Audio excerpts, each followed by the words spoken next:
Thank you so much for opening up this floor to me tonight. I am the Deputy Director for Grassroots for Citizens for Renewing America, which means, and I live in Florida, which means I mostly was in the state of Florida. So this is my first time since the election that I'm outside of the state of Florida. And when I was invited here, I was expecting what we have in Florida, which is like a tiny little room in a restaurant. And I'm amazed by the number here. And to be frank, you guys are like half the age of the people I'm used to talking to. And I'm also very concerned coming to North Carolina. It's a little bit, in my mind, more purple than Florida. So I was like, well, I don't know what I'm getting into. And I was like, hey, they just brought North Carolina over the line for Trump. So that's my thinking. So thank you. That's all that was. So how about what's going on in the government? We're living through crazy times, right? We've got Doge.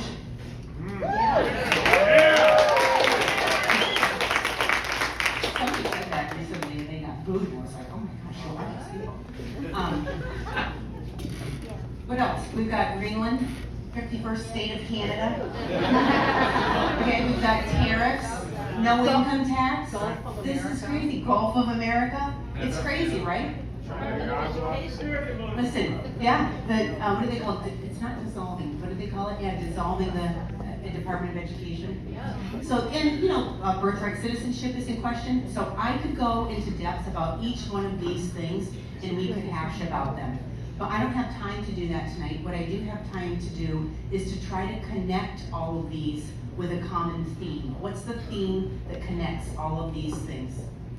Making America great again. You guys are responding.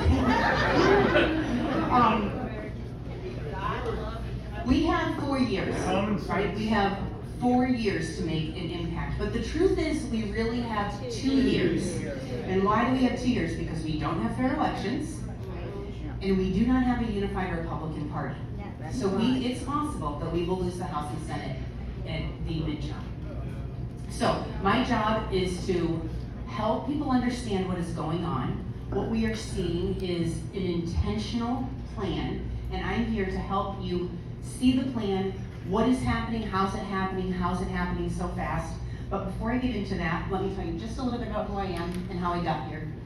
Uh-oh. Can you just click the next one? Just click space button, I think we'll do it. Okay. I was politically interested, but mostly because my father watched TV and I heard him yelling at the television or talking about it. I really wasn't activated until 2020. And I live in Florida, I live in a Republican county. I didn't think this COVID thing was really going to affect me very much. And then my Republican commissioners decided that they wanted to do a mask mandate. And I was like, where on earth do they think they get the authority to give us a dress code? And I was going to ignore it. Well, I did ignore it, but I was going to ignore all of the political parts of it, except my friends who felt the same way that I felt went along with it. And it created a crisis in me that we do not understand autonomy and personal agency. And so I literally quit my job and I asked God to align me with an organization that understood what time it was in our nation's history and understood what the principles of liberty are from God. And that's how I found Citizens for Renewing America. And who we are, we started on Inauguration Day 4 years ago for the express purpose of creating America First policy. And if you guys don't know this guy, his name is Russ Vought. He's Trump's current Director of Office of Management and Budget. He started the organization. He's a rock star. He's an extraordinarily principled believer. He started it 4 years ago for the express purpose of writing policy. He said it's not enough, though, that we have policy in DC. We need to get it out to the people, to the true people who make up the government. We need to renew a consensus among the people that America is a nation under God with unique principles and that those principles are worth defending. And we do it different than a lot of other organizations. And the reason that we do is because we're small and we're nimble. And again, Russ knows the hour that we're in. So we pick a national fight and we win the debate, and then we let that momentum flow to every level of government. And what does that mean? That means the things that you're seeing in the news, the team says, hey, Americans are talking about this. How do we help them understand this from an America First perspective, from the position of liberty? So things like what happened with the speaker fight 4 years ago. Russ was called the architect of the speaker fight because he said, it's not fair that Americans don't know what's happening in DC. We have to bring this to light so that people understand what's happening. And because of that, average, ordinary people were having conversations about the speaker fight and understanding how limited the committees, how it safeguarded it gate kept all of the votes, how it clumped all of the votes together, and it woke America up. It woke us up.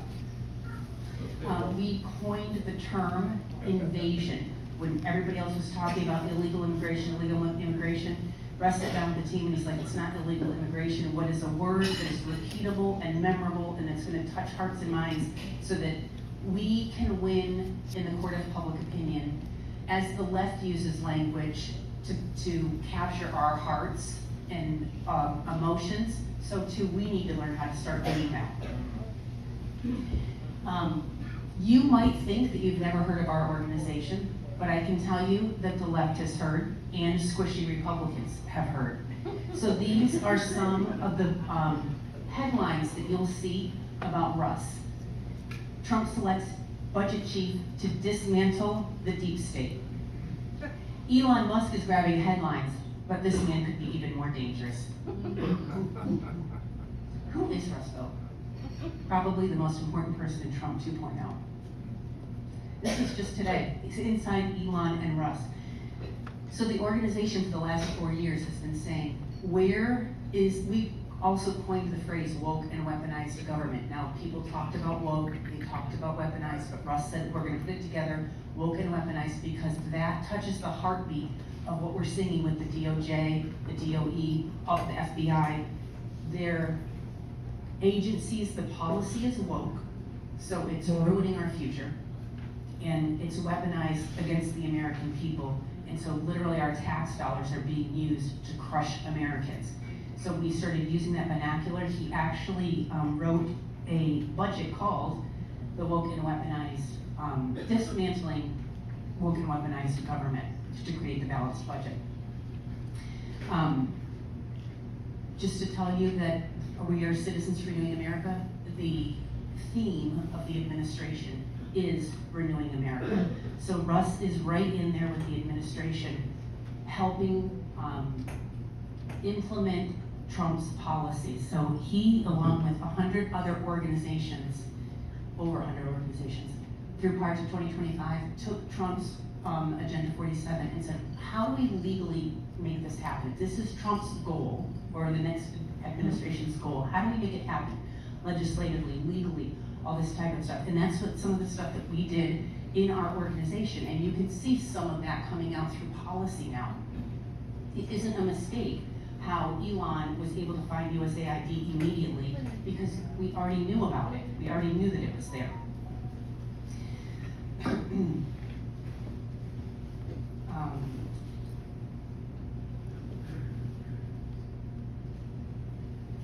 So some of the reasons that people don't want Russ there is because he understands. Do you remember, did anybody watch his confirmation hearings?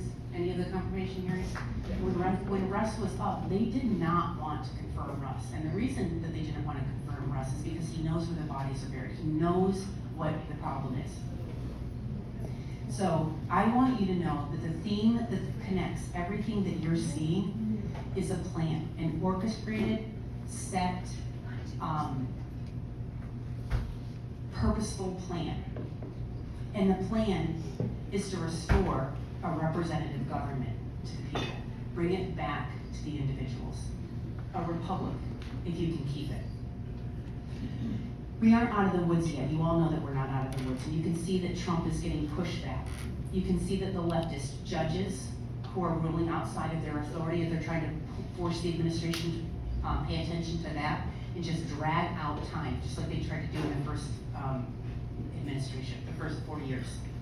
The media is going wild for it. You can see all of this is happening. And have you asked yourself, why is everybody so rabid about revealing the fraud, waste, and abuse. Why? Why are they so mad?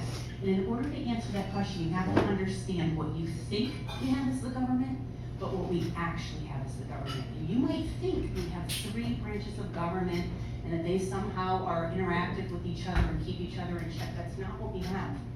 For the last 100 years, the government has grown and grown and grown, these civil service departments, and as they grow, there's no accountability. And then because people come in basically off the streets, and they might come up the ladder of politics, but in general, you know, it's a real estate agent, a businessman who end up making it into Congress, they don't feel like they're the expert.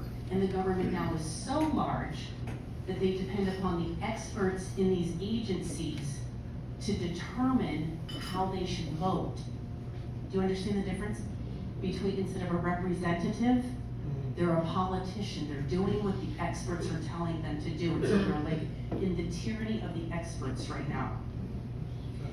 That's what Trump is attacking. That's what you're seeing, all of this. It's not random. It's deliberate to go after and expose what's going on.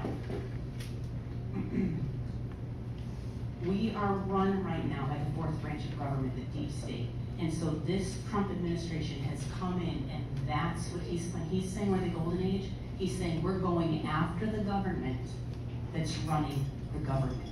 That's what we're doing right now. So I had a little short video of Steve Miller, but I don't really have time to show it. But Steve Miller explains this. He said, "You are all angry about the president doing what he's doing." He's talking to the media. "You're all angry about it." He said, "But the president is the only person who's elected by all of the people for a mandate. So when the president says we're going to reduce the FBI or we're going to reduce the DOE, that's the mandate of the people. He's operating on behalf of the people. And we're so far removed from that that it scares you." And so I'm here today because I want to appeal to you. Trump can't do it alone, and the administration can't do it alone, because they're going to be against the media.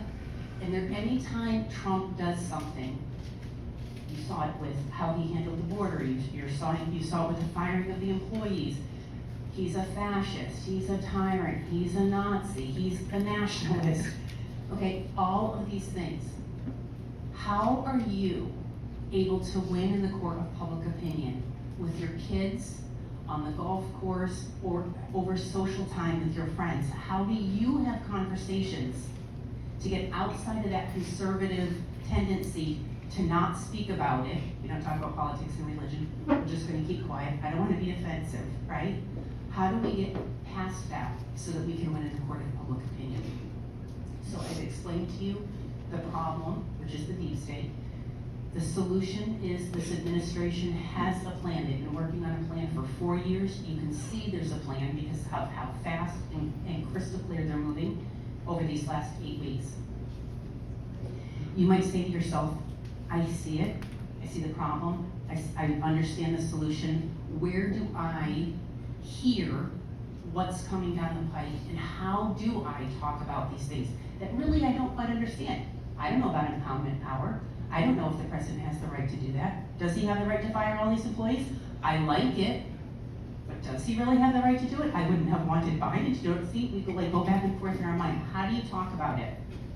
I want to invite you onto,